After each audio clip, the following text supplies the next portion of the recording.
Catawba County has more than 190 registered sex offenders listed on the North Carolina Sex Offender Registry.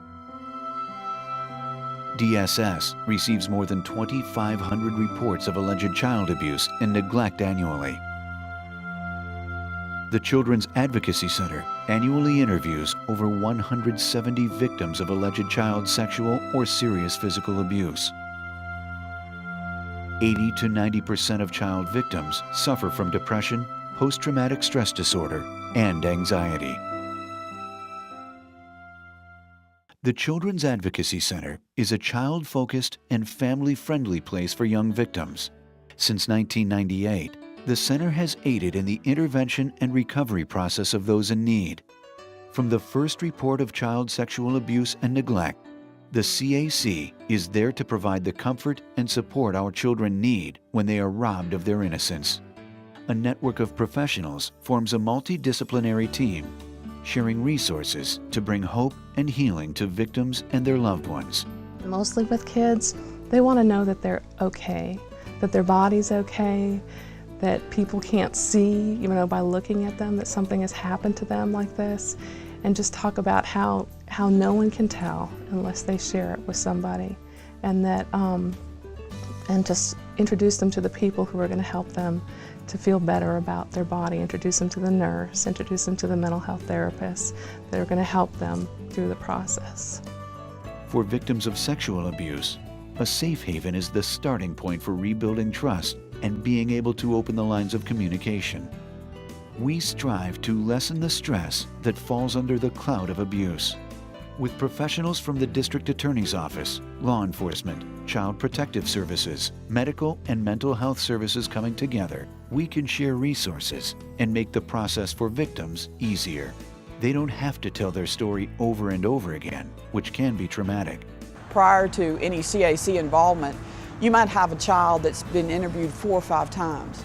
We might walk into a prosecution and not understand all the dynamics of a child's situation, what's going on in their home, whether or not they're getting therapy, whether their parents are in support groups to help them understand as a non-offender how to support them.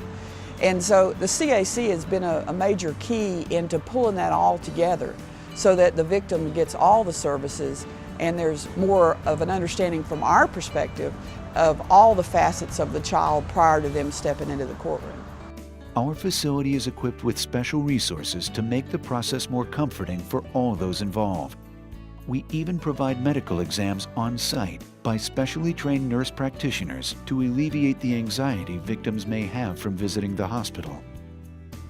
I do find that many parents, especially not so much the kids, but parents are really anxious about having a physical exam as it relates to abuse. It's essentially just a normal physical exam, and occasionally we have to do things that children may find distressing, but most of the time we're able to just talk the kids through it and try to alleviate their anxiety. So I think on the whole, children especially and parents are very pleased with the process and feel better at the end of it than they thought they were going to. Oftentimes, in cases of sexual abuse, we forget that the victim not only suffers physically, but also mentally and psychologically. This is why trained mental health professionals play an important role in our multidisciplinary team approach. They are there to provide the counseling and treatment children need to talk about their pain and work through their suffering. The emotional trauma that a child victim goes through impacts them for, at times, the rest of their lives. The child victim will often develop low self-esteem, feelings of worthlessness and guilt, and a distorted and abnormal view of sex. Those feelings can also lead to the child becoming suicidal at times. And the earlier the intervention and counseling that you get for these children, the less problems they develop as adults. Working together, law enforcement and the District Attorney's Office can hold the accused accountable for their actions. The information sharing that goes on in the MDT meetings helps us better address the treatment needs as far as mental health or ongoing child protective services. It helps us better target our services to what families need, and it helps I think helps us get families back to being a safe and healthy environment for kids. These collaborative efforts strengthen our mission to provide a secure, safe, and nurturing environment for child victims of abuse and their non-offending family members. I was blindsided. I had no idea that it was going to happen to me, and a lot of mothers in the support group said the same thing. Your biggest question is, how could I have not known? And I've learned that I didn't do enough to protect my daughter, because the biggest thing you can do is to talk to them. The best way to keep them safe is to talk to them about it so that they'll feel comfortable to come to you if something does happen. And I just needed so much more awareness of how to prevent it and how to keep her safe. And the support group helped me to understand that. And they also helped me to understand not to blame myself. But the support doesn't stop there. A committed community of individuals and businesses aid in the funding needed to maintain these efforts. Fundraising events rally support and raise awareness for a problem that hits home every day. Personally, I feel like my volunteering has more to do with just love of children.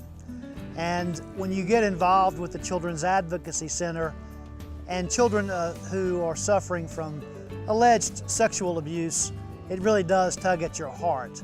And we need folks to be an advocate and a voice for those children. The Child Center, in collaboration with Adrian, the victims advocate here, as well as Jason, the DSS worker that I work with, and myself with the police department, we all work together to inform the family in different levels of ways to protect children in and outside the home, ways to put the child in an environment where they wouldn't be alone with adults, whether known or unknown. We can stop ignoring that it exists.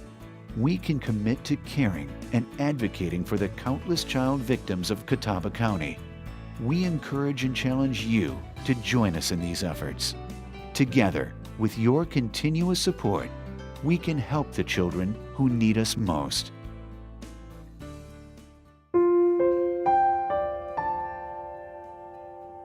I cannot get back what was taken from me.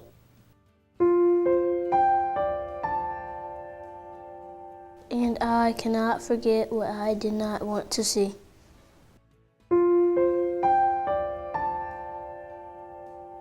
But I know with love and support I can be free.